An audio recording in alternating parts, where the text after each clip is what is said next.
August 17th, and the implementation of the NAR settlement is coming. Are you going to be ready to confirm appointments and get those documents signed?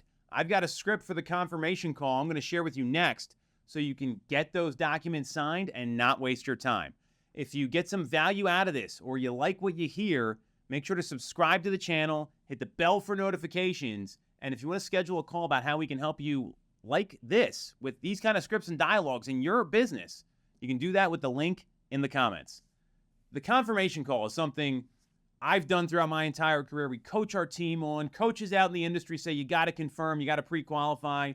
Well, this got a heck of a lot more important when it comes to buyer agency. It was something that used to get treated like this only on the listing side, and now the buy side is basically identical to the listing side. You're looking to meet with someone, you're looking to get them to sign a contract. It's not showing them houses and hope they like something and they move ahead because you're the person in the room. So knowing what the laws are and the rules are going to be that you have to have a written buyer agreement signed before touring properties, this is something you got to talk about. So we took a lot of our calls that have been recorded, we put them through ChatGPT, we ran an analysis, and one of the biggest turnoffs that buyers had was where buyer agency and the changes because of the lawsuit were brought up too soon. They were brought up on the initial call. People did not like that, and oftentimes it confuses them. You're throwing too much at them. You know what the buyer cares about?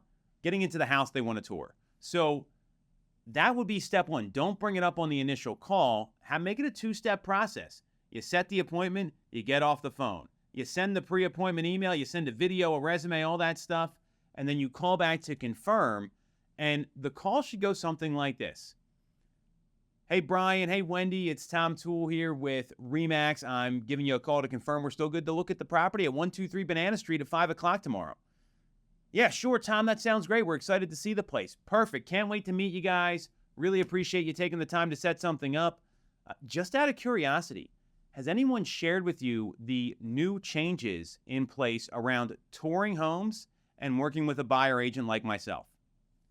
Well, no, I've heard nothing. I mean, I've seen some stuff on the news. Okay, great. So you're asking the question, hey, what do you know? But you're asking it in a nice way. Just out of curiosity, has anyone shared the changes to touring homes and working with a buyer agent? Notice we're removing all the jargon. We're asking a question. And we're genuinely being curious. It's a great way to start. And the mindset around this is you want to know everything about the lawsuit and assume the consumer knows nothing.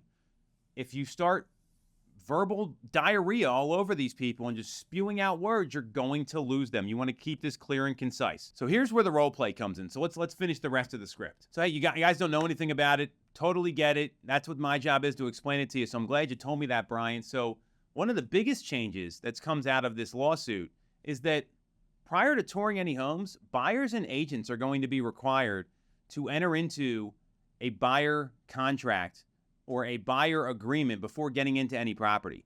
Normally, we offer a 6 or a 12-month. Which one do you prefer? Now, you may get some pushback, but let's start there. And they may say, I'm not signing a contract with you. I haven't even met you. I'm not signing a 6-month agreement. Okay, Brian, I totally get it. And I'm glad you brought that up, because in light of these changes, we've developed a couple other options for people.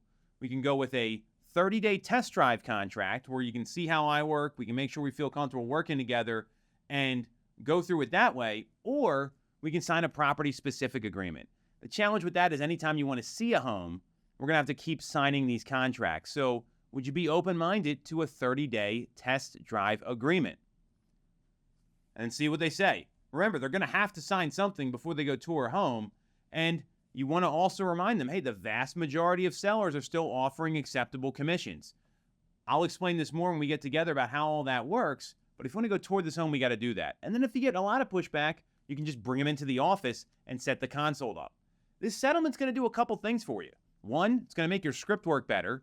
Two, it's going to flesh out the people that maybe aren't that serious about looking at properties. Because anyone that doesn't want to meet with you to understand this or won't sign an agreement, well, they're going to run into the same issue no matter who they talk to. So there's a ton of opportunity here. And again, make sure you know everything, assume the consumer knows nothing, and use this confirmation call. Think about test versus test drive. When I hear test, I feel like it's like a blood test or something's wrong with me. A test drive, everybody knows what that is. Touring homes, a test drive, a buyer agent like me. These are things consumers understand. When you start getting into too much jargon, it makes it way too complicated.